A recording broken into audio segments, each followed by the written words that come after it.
I recently watched a video where the famous comedian Carr suggested that one of the ways that our society would be bettered, improved, is if we got rid of income tax. The suggestion being that income tax was some kind of legacy of the past that was no longer relevant, and that by doing so we'd instantly make lots of poor people a lot richer.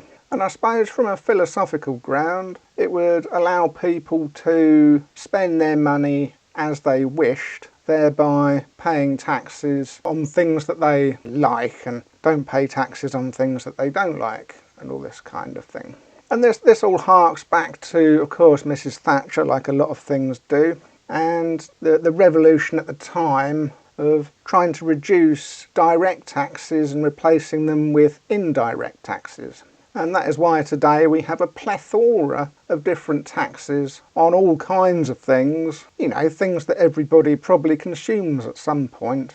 And you'd have to go really well out your way to try and avoid all of these taxes. So you have VAT on most things, petrol tax, tobacco tax, alcohol tax, sugar tax, inheritance tax, stamp duty, corporation tax. And the list is probably not exhaustive in the slightest. There's lots more taxes that I haven't mentioned, just because nobody talks about them much, so they don't log in your memory until you're personally involved with them. And of course, every time one of these taxes generates a bit more money, that gives them an excuse to reduce income tax. But on the philosophical front and on the reality front, before you get rid of income tax, you've got to ask, why do we pay income tax? How did we end up in a position where everybody pays income tax? Well, a long time ago, people didn't pay income tax. It's not a new thing to suggest that regular folks, in quotation marks, shouldn't pay income tax. It's actually a very recent thing that regular folks pay income tax. The only income tax in the past was possibly a 10% tithe to the church, when the church ruled the waves. However, historically, the wealthy have paid income tax from time immemorial, because that's how the king raises money for the army, by taxing all the rich folk. And that's where the Magna Carta comes in. No taxation without representation. In a bid to prevent the leader from taxing everybody for all of their money and then using that money to obliterate them, was probably quite a big deal for the rich folk 1,000 years ago, 800 years ago, 500 years ago, 300 years ago. So philosophically, income tax has a direct relation to democracy, in that you have no taxation without representation. And as you might or might not know, the idea of us all voting is quite a recent phenomenon that only has about 100 years of history. Obviously it has a lot more history. The franchise has been expanding piece by piece over 1,000 years, but it's only been about 100 years where it's all adults get to vote. And similarly, it's only been about 100 years or so, give or take a few, that everybody's been paying income tax, because the two go hand in hand.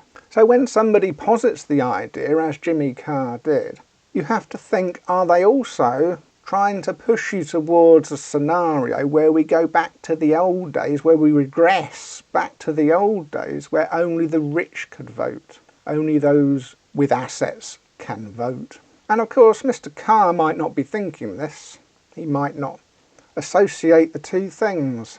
A lot of people might not associate the two things, because when somebody promotes an idea, they often don't go into the fine details of why something exists in the first place. That's often forgotten. They'll just look at the here and now and say, well, I'm paying, 20% tax on my income.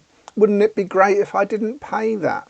Wouldn't I have loads more money? And on the face of it, in the short term, a lot of people are going to be hoodwinked by that, aren't they?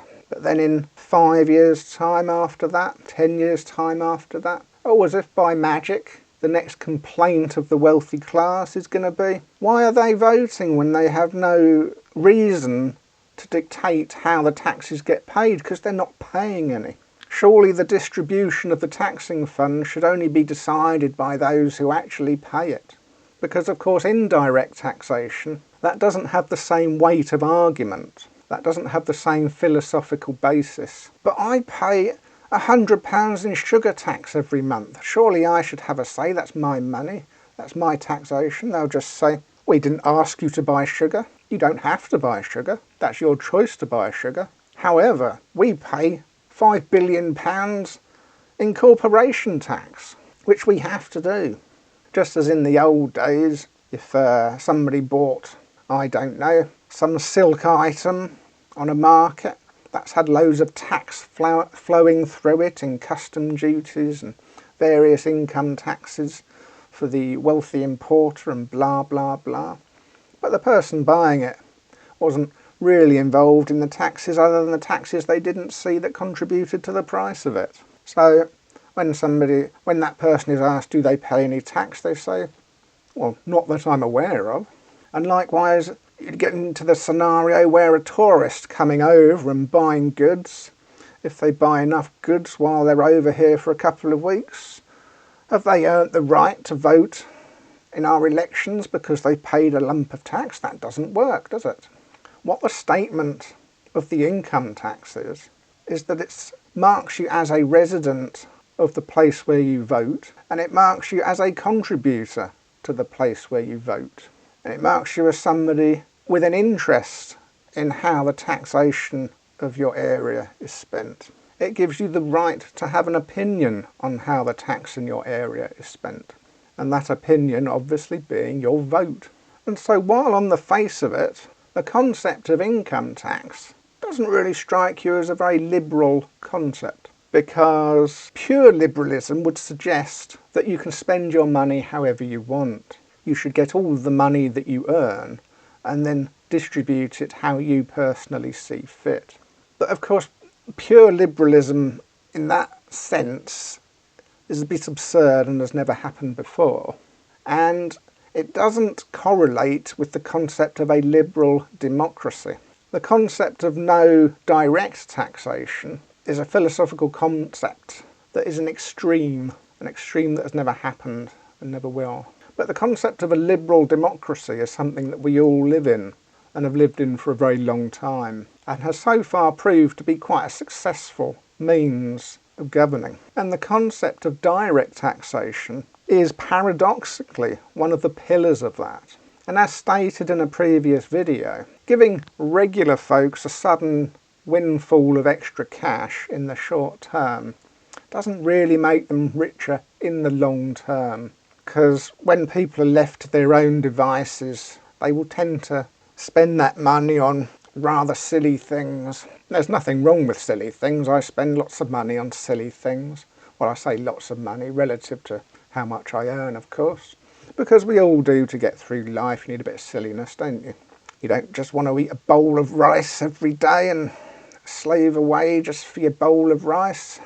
The whole incentive of working is that you can therefore afford some luxuries, and luxuries, of course, being the silly things.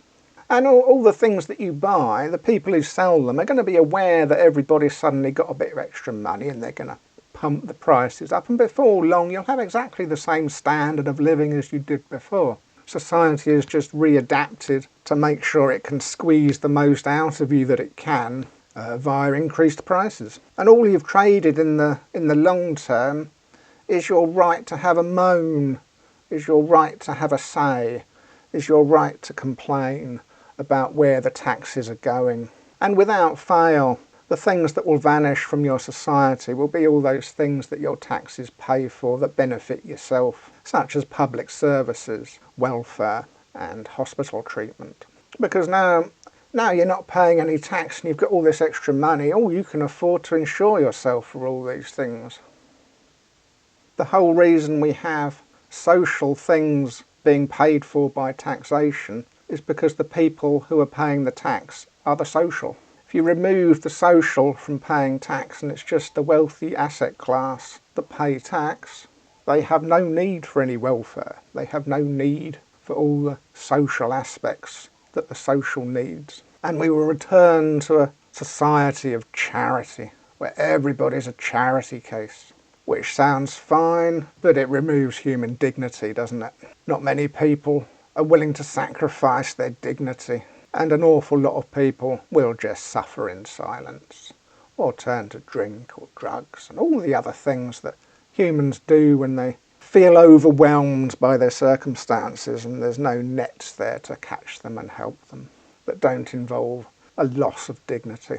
I think where income tax does have a problem is likely with the self-employed. Income tax works fine for anybody who's employed, and the majority of people in a society will be employed by the larger corporations, and everything just gets automatically handled by payroll departments. However, self-employed people, it's a bit more complex. They have to look after their own money, and of course Jimmy Carr is a famously self-employed person who's famously had issues with the taxman. And it is very complicated for self-employed people, a lot more so than for people who are just regularly employed. And it is one of the difficult parts of entrepreneurship, one of the hardest aspects of creating your own business, if you wish to go that route, either self-employed or trying to employ other people, is of course trying to keep track of all the taxation that you're not paying but will have to pay at some point in the future. Because when you're employed it just goes out, you pay every month, you don't even notice. But self-employed people, they have to keep track of it all year. Then they have to fill in 2 billion forms that they send to the HMRC. And they've got to try and hope that they've got everything right, and then they might get investigated by HMRC. Oh, you've missed this, you haven't counted that, you know, you owe us loads of money, or, you know, you can end up in all kinds of awful situations. A painter and decorator, for example, sounds like an easy job to set up for yourself, just go around painting and decorating people's houses. Nice, relatively easy job if you know how to do it. You know, get paid for watching paint dry, essentially. But the thing is, you've worked a whole year, you've done a lot of jobs, maybe a lot of them involve cash, and you've been feeding yourself at lunchtime with that cash, and you've paid your bills with it, and life's just going on, and it feels like you're quite rich because you're getting all this money in, and you haven't paid any tax on it yet. And then at the end of the year, the tax forms come through, and I've no idea. Jesus, how much did that person give me? What did I earn on that day? What were my expenses? Before long, you're having to hire an accountant or invest in some expensive software. Then you're dedicating a lot of time to your software that you could be painting and decorating. And you can end up in a right old mess where you just kind of avoid it all as much as you can and wait till HMRC come calling and waiting to see how much they want for you, and suddenly be presented with a bill for tens of thousands of pounds, which you haven't got anymore because you've spent it all. So you're now in debt to HMRC for £30,000. You're continuing going around painting and decorating, earning lots of money. But the money you're earning isn't all of what you're earning, because every bit you earn, you've got to put a bit aside for HMRC. And the more you put it, if you put it off for 2 years, you've now got the 30,000 debt that you're paying off, while building up another 30,000 debt, and you're just spiralling into this awful debt cycle just because it's actually quite complicated for self-employed people to figure out very basic things like income tax and national insurance. And anybody who ends up in that kind of spiral is obviously going to have a very negative viewpoint on income tax, and probably understandably so. So where I believe Jimmy Carr has probably been influenced into a very bad opinion about something that he probably thinks is a good idea, I think that's a very bad idea. I think that's a terrible idea, and I think I've explained why. But in the expression of this opinion that we should get rid of income tax, I don't think we should miss the point that it's coming from a part of society that doesn't suit income tax very well. And to ignore them could result in the baby being thrown out with the bathwater. Like in the Maggie Thatcher days, a lot of the self-employed people latched on to Maggie Thatcher, and the left and the liberal side of politics got really hammered by the self-employed people. In the day it was called the rise of the white van man, the epidemic of the white van man, typically reading the Sun newspaper. And I think this is the trick that the left-leaning or liberal-leaning political parties have not dealt with in the 40 or 50 years since this problem came to light. And how do we make life easier for the white van man to bring them back into the fold, rather than continue to allow them to spiral to these more and more extreme positions, which are going to regress society back to a time where only wealthy people had a say in the democracy of the day.